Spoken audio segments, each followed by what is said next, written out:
Hi, everybody, and welcome. My name is Julia DeFinis, and I'm a communications specialist for RS&H, an employee-owned engineering, architecture, and consulting firm.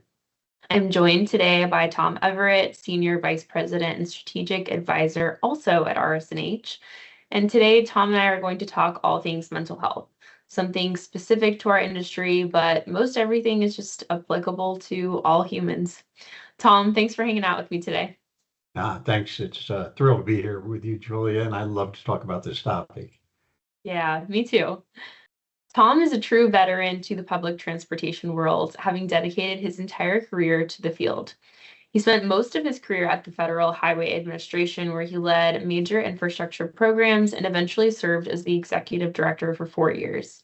In addition to all of that, Tom was the first leader at the FHWA to create a mental health awareness plan. Now at RS&H, Tom brings his robust policy and engineering expertise, along with a wealth of industry knowledge to guide and support teams. So I'd love to start by giving you a chance to share your story and what really brings us to the topic of mental health today. But first, we're going to rewind a little bit to an article that you actually wrote when you first joined RS&H in 2022. Where you championed that issue of mental health that's really close to your heart. Back in that article, you talked about an experience with a coworker who took their life due to mental health struggles. Would you like to share a little bit more about your story and what about those experiences inspired you to become an advocate for mental health? Yeah, absolutely. As I think back to that particular experience, what struck me most was just sort of the shock that instilled in not just me, but the workforce, the people that worked with this gentleman. And because no one saw it coming, I certainly didn't see it coming. There were no signs to recognize that he was struggling. In fact, I remember being in a meeting with him, like that was a Friday afternoon, and it went well, and we were just joking and laughing hard about some funny things that took place in the meeting, and it was the following Monday where I learned that he had taken his life over the weekend, and so no signs at all, and that's so the shock of it is what sticks in my mind, and that initial experience though was followed by several others, including two individuals who very close to me who attempted to harm themselves. But and then I had an employee who was suffering from PTSD, and that was eye-opening for me to see how difficult and what a struggle that is or was for that person or is, because I'm sure it's a lifelong thing for them to deal with, and just many other situations. And I wasn't sure if these types of issues were on the increase or I was just being more attentive. I don't know. I just knew there were a lot of issues that I was experiencing. So I talked to a lot of my colleagues, and I can tell you every colleague I talked to had a similar story to tell with different experiences, either in the workplace or in their life and in their families or whatever. It's just not a single person said, no, I can't relate to that. That's not something I'm dealing with. And one other thing is we all agreed that as individuals, and as an agency, we were ill-equipped to react to these things. I mean, other than the normal way you react when someone passes, I mean, some of the other challenges that were happening in the workplace, we just didn't know what to do.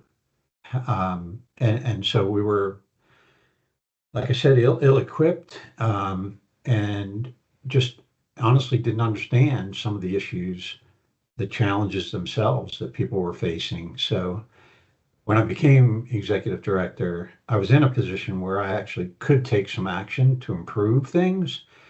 And my focus at that time was on raising awareness so that, we all knew a little bit more about these kind of issues, but also training our staff and in particular our supervisors so that when these things happen, we're better equipped with the right things to do who to engage and resources that are available. So, back to your question, that's when I became an advocate and why I became an advocate.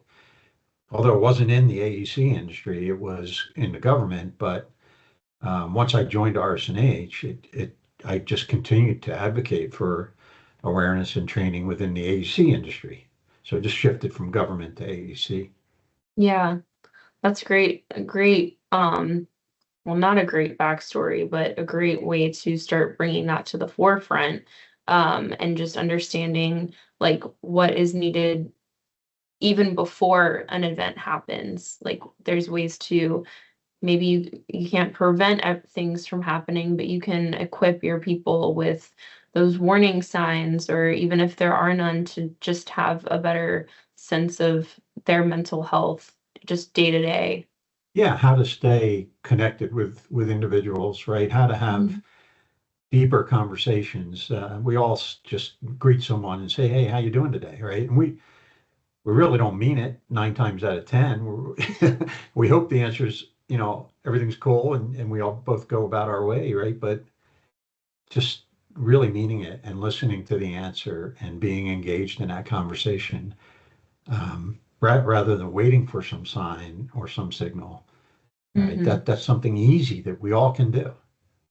Um, and so, yeah, just learning and communicating those kind of tips and tricks is all part of what I've been trying to do and help facilitate. Yeah, all part of the bigger picture for sure. So in that sense too, my next question are what are some changes that you've observed in either the industry or just in general about the approach to mental health in the Yeah, past, say, 5 years? it's it's been great. It's been fun to watch because there have been a lot of changes in 5 years. And I would say one area to talk about is in construction. So in our world, groups like AGC, American General Contractors, or Association of General Contractors, and ARTBA, um, typically focused on the construction industry, they've done a lot, and they've got a ton of resources available on their websites because there's some statistics, I don't want to get mired in statistics, but in the construction area specifically, they're pretty staggering. It Hmm. was AGC that did a survey and they reported that 83% of construction workers have experienced a mental health issue. 83%. It's the number one occupational group for drug overdoses. And it's, if you're in the construction industry, 3.5 more times more likely to commit suicide than the general population. Now there are reasons for that, and we're not going to dive into those, but that's alarming, and that's why those industry groups have taken action and a lot in the past 5 years. On the side we're on in the AEC industry, I haven't heard any statistics like that, but there are some general statistics that are also concerning or enough to grab attention. Like um, the National Institute for Mental Health has put out some statistics that say 4 out of 5 individuals will suffer from a mental health condition in a given year. 4 out of 5. And then World Health, the figure is staggering and catches people attention, especially um, you know, like us and exist to make money. The World Health Organization says that the U.S. economy suffers losses in productivity of $200 billion a year due to anxiety and depression alone. Wow. So it's staggering. The statistics are there to back up the actions that we're seeing. And so, back to the root of your question, how has the approach changed in the past 5 years?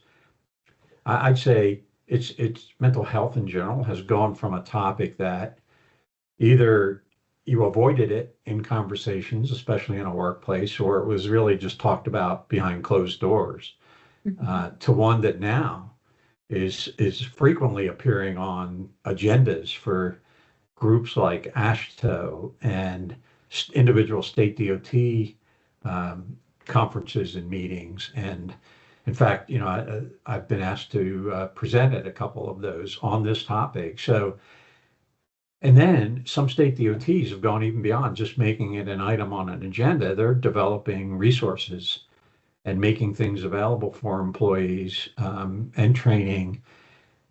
So in the past 5 years, I just think it's a tremendous amount of improvement in raising awareness. Yeah. Yeah, that's great. And I've us both at RS&H, we've experienced that too here internally during, Mental Health Awareness Month. We have a bunch of different webinars from Yeah. our people team and different resource groups that come and talk to all associates about mental health. So I love to see that. And I've only been in the industry for 5 years now. So, but coming into the industry, I've noticed that there is more of an emphasis on that. And just in general, I think that it's becoming less taboo to talk about, which is always a positive thing if you can Yeah. just be And real. one other thing I think that has helped is I've noticed that mental health is getting framed as a safety issue, Mhm. right? A personal safety issue. And I agree with that. It is a safety issue, especially if we go back to the construction field. It's a hazardous situation if you're out on a construction job, and to begin with, and not being fully there, like mentally connected and attentive, introduces safety issues, not just for the individual, but those around them, the coworkers. And I think framing it as a safety issue, a personal safety issue, helps. It helps get support, because who doesn't want to improve the safety and protect the safety of our workforce, Yeah. right? So connecting it to a safety issue, I think has been helpful and smart. Yeah, I agree. Definitely. So with all of that, and you've had experience kind of leading the charge with mental health advocacy in the workplace, how can other leaders in the AEC industry and beyond foster a culture that prioritizes mental health? Yeah, that's a great question. And I've been asked that a lot. I think first you have to normalize the conversation, right? And around things like stress and fatigue. And again, we do a pretty good job here in RS&H of just having resources and discussions around topics like that are definitely connected to mental health. And I think that's a key too. That's what leaders can do. They can integrate discussions around these topics into their work activities, whether it's if you're on construction and you have a daily safety briefing in the morning on your project, toolbox talk, integrate these topics into the talk. I think things like that just reduce the stigma and demonstrate that mental health is part of overall well-being, right? We're going to talk about that just as we talk about, protection that you wear to protect your eyes or your head, your hard hat, all safety things you do. So why not talk about the importance of being mentally sound when you're showing up for work? So that's one thing. And our RS&H, you know this, we start every meeting with a safety moment. And many of those touch on mental health topics, especially this month, and Mental Health Awareness Month. But even throughout the year, there's a connection between a lot of those safety moments and mental health. I think the second thing to do is make sure that there are resources available, right? As a leader, provide access to resources, things like employee assistance programs, peer support groups, training, which I think we mentioned earlier, especially for supervisors. So that takes leaders to make those connections and resources available. So that's the second thing. Third, you got to model the behavior that you want to see, right? So take breaks, manage workloads, those things that contribute to stress and fatigue for all of us, and be empathetic as a leader, especially during high pressure periods. That's very important to people. None of those three things are hard to do. It just takes leadership and commitment. Yeah, absolutely. And my follow up to that leadership question is, I think that there's a sense of maybe vulnerability that comes with talking about these topics in general, but what do you think that role plays within the leadership role when addressing mental health? It's huge. And I'm just going to relate experience from back when I was with Federal Highway Administration. I remember one of the very first things we did is like have leaders across our agency talk to all employees about their experiences, whether it was them personally, and many of the stories were, or things that are important to them. I remember one leader talked about gratitude and how important that was to him and how he conducts himself. And these things really resonated with staff. I got so much feedback and things like it was really great to see these leaders, these people that we held up on a higher pillar, and thought of them as superhuman, aren't. They're just Yeah. like everybody else. They have the same issues going on, either at work or at home, and same things on their mind, and just the vulnerability that those leaders showed in doing that really resonated. And I found it interesting because you might think the opposite. You might think they're going to be viewed as weak because they told that story or they shared that experience. But I can tell you it had the opposite effect. Yeah. These people were viewed as, even stronger leaders than they were before. So huge, very important, being vulnerable as leaders as we talk about this topic, and it really resonates with employees. Yeah. That's great. I would agree with that statement of I wouldn't seeing somebody in a leadership position bringing that vulnerability, especially to a topic so, I don't know, personal, would really would bring them into a different light for me, and not in a negative way at all, but more so like, oh, we have things in common that I didn't even realize. Yeah, And just I can give you two examples of the story. It's not in a lot of detail, but there was one woman, a very well-respected leader, who shared her story of battling cancer, and it just resonated with so many people. She had so many follow-up discussions with staff. Um, so a side benefit of that was she was able to help some people out, but she shared a very personal story. There's another African American gentleman who talked about how difficult it was dealing with mental health issues, and among his family, in his family. It's just thought of very differently in the Black community than I had ever knew about, right? Never thought about. But the mhm, challenges really resonated and opened a lot of people's minds to the fact that same type of a situation the reaction is very different, yeah. just based on your upbringing, your race, um, and just really impactful stories that these leaders told. Yeah. So we're kind of getting into my next question already, but what kind of strategies have you seen be most effective in kind of breaking down that stigma around mental health in the workplace? Yeah, well, by far that leadership engagement and speaking openly about this was the a great kickoff to the discussion within Federal Highway Administration, and I see no reason why that wouldn't be effective as effective anywhere else. Hmm. I just think leadership engagement is that important, and willingness to talk openly about the topic. With that said, though, it needs to be followed with actions and support, right? Storytelling only goes so far, but there needs to be effort put into the resources. So EAP, we talked about employee assistance program, really digging into what is offered.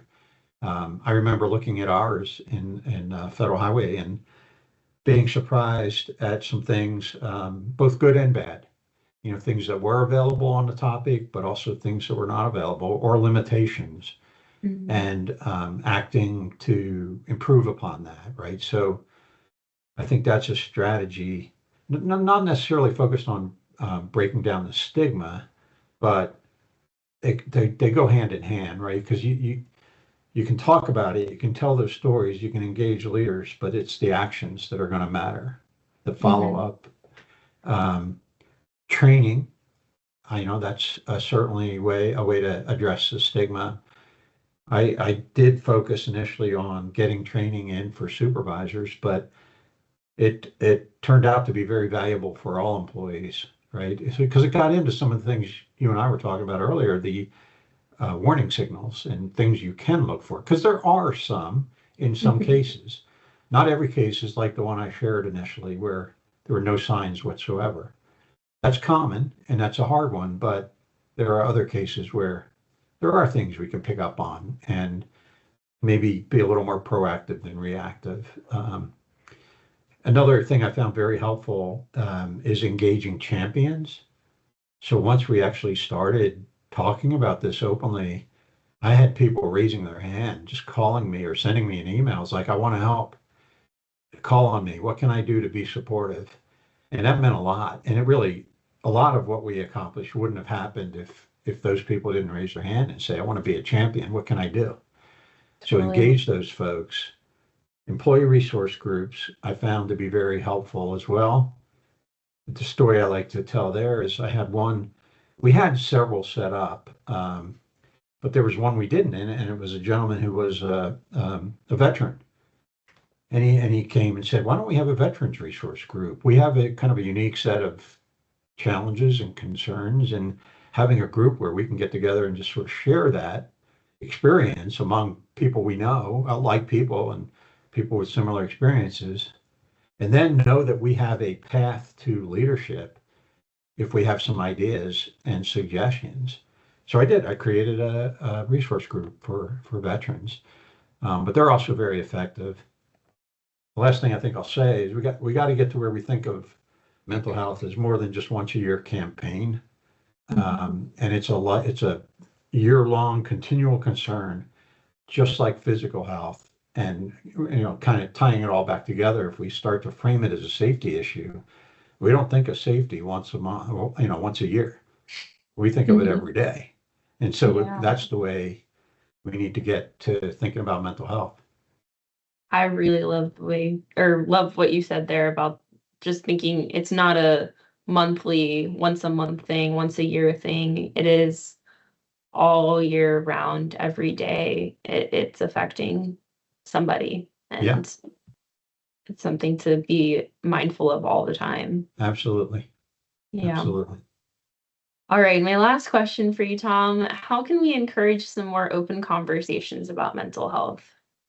Do you have any tips, strategies, things that you had experienced to help open people up to the topic? Because I know it can be a little scary to talk about at first. Um, yeah, and that's why I go back to the strategy I used at FHWA, right? Start at the top. Mhm. So, I had to be vulnerable. I had to be the guy first one talking about it, saying, we're going to talk about this topic and we're going to take some steps to deal with it. In fact, I even had a colleague who advised me against it. I Mhm. still remember that discussion. I was like flabbergasted. And she's like, "Are you sure you want to do this? It may not be good for your career." Because, as you said, it's typically a taboo, it was viewed as a taboo topic. And all that did is solidify my desire to do something, right? It almost made me mad that you're trying to scare me off of talking about such an important topic. Yeah. Um, so, strong leadership, start at the top, engage other people as things progress, find those champions, put them to work, and then model, as I said, model the behavior you want to see. And I applaud RS&H like for being the model firm in the AEC community, because I don't know of any other firms that are out there sponsoring panels and being willing to broach this subject. And our clients want it. I don't get invited to these state conferences to speak on a topic because I'm out there knocking on doors. They've come to me. So they want that. And I just applaud RS&H for being that firm. Yeah, me too. I'm proud to work here because of a lot of things, but definitely because Yeah. of that aspect of how we've taken kind of the lead in talking about that in the industry. So I want to thank you for this conversation. Is there anything else that you'd like to add just in general about the topic? Yeah, I wanted to just touch on sort of maybe the next 5 years, right? You've asked me about the past, and it's been great. And I'm really like I get goosebumps thinking about the progress in the past 5 years. Mm-hmm. The next 5 years, I think, are going to be harder because we've got to move away from awareness and addressing the stigma. These are all important things, but I feel like we've made such great progress in raising awareness that we need to now focus on the actions. Like it's going Yeah. to be defined less by what we say and more by what we do in the next 5 years. So there was a video that I wanted to refer people to on LinkedIn by a gentleman who I met at one of the panels that I moderated. His name's Richard Jones. He's the CEO of a company called Build Well Health. And it's not a direct quote, but he said something along the lines of, if you want to see deep, lasting change, you need to provide services and change behaviors. And that resonated with me because he talked about the whole stigma thing. I know he agrees with what I was saying. Like, it's been great, but it's more Mm-hmm. than just talking about stigma and storytelling and all that. We got to move beyond that. So he gave a great example in that too. He said, a behavior, very simple example. We use terms like addict and alcoholic, and those terms themselves drive people away from the treatment they need. I never thought about that, but they've got that kind of a connotation, right? And it's just Sure. words we choose to use, and we can change that. He said, how about a person in long-term recovery?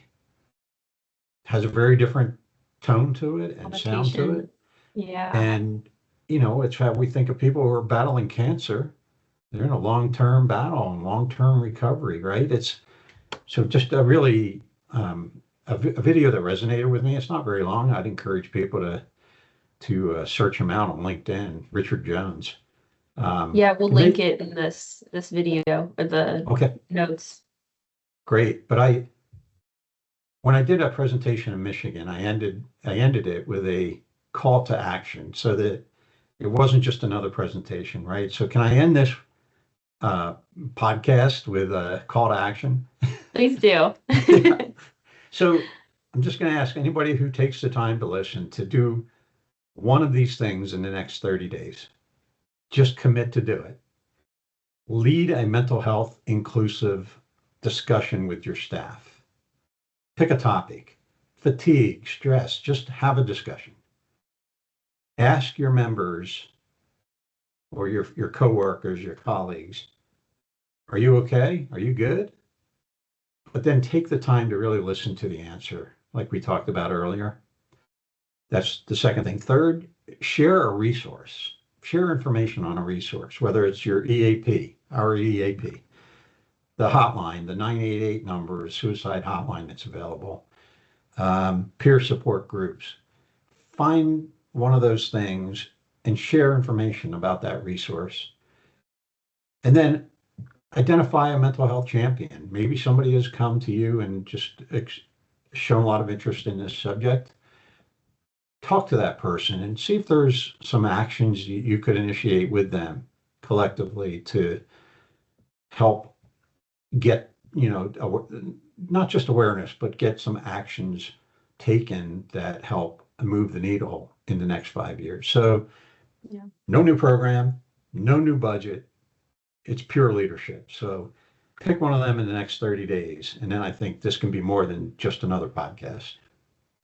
I love that. Thanks, Tom. Those are great tips and great advice. And I hope everyone listening can take those 3-step takeaways back to their teams. Even if they're not the leader of their team, they can still make an impact Absolutely. by taking action. So Yeah. thank you for your time today, and really appreciate talking about this really important topic. This mental health month, but also every other day of the week. That's right. Year round. All Thank you, right. Julia. Thanks, Tom.